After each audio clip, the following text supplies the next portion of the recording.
Parang araw sa ating mga kalot. Ito may sakit ako. Ang buwan akong dala-dala ng sakit. Yung tipo kong katawan na maga, na mapula, makati, pati ulo, pati mukha, ang lips ko. Ayan, yung isa nandito, no? Isa nandito. Ayan, yung mukha ko namula, pati yung dito ko. Tapos, wala tayong pahinga, hindi tayo pwede.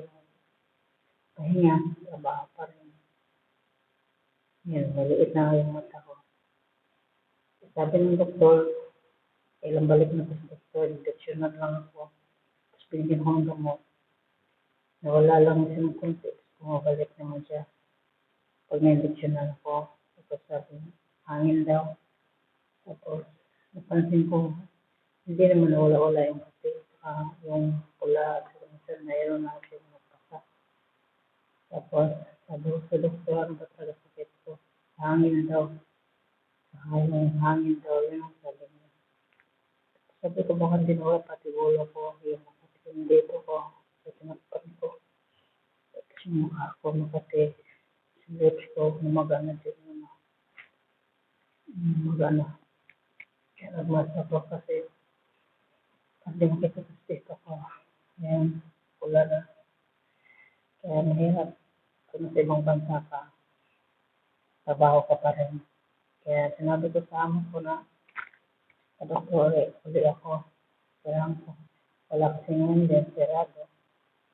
Yung bukas, magpapasikat ulit ako. Tapos, tanong ko kung ano talaga yung sakit ko. Yun ang mga minutes sabi sa akin. Na yung hangin daw. Sana gumaling ako. Kanya, magtatrabaho ka pa. Hindi ka pwede magpapay na. May karamdaman ka. Wala akong tulog. Lasing ko. Wala akong gano'ng matulog at sabi kumain.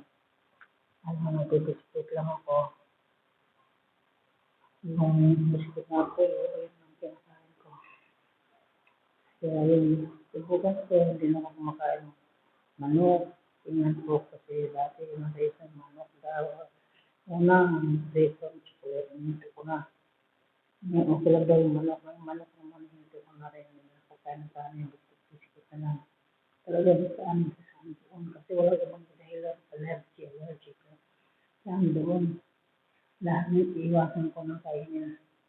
Bibiskit na ako, talagang tingnan ko saan ako doon magkakasakit, saan doon ako mag-allergy. Kasi subukan ko mga kalot, saan gumaling ako. Napakahirap kapag may naramdaman ka sakit. Nandito na lang mga kalot.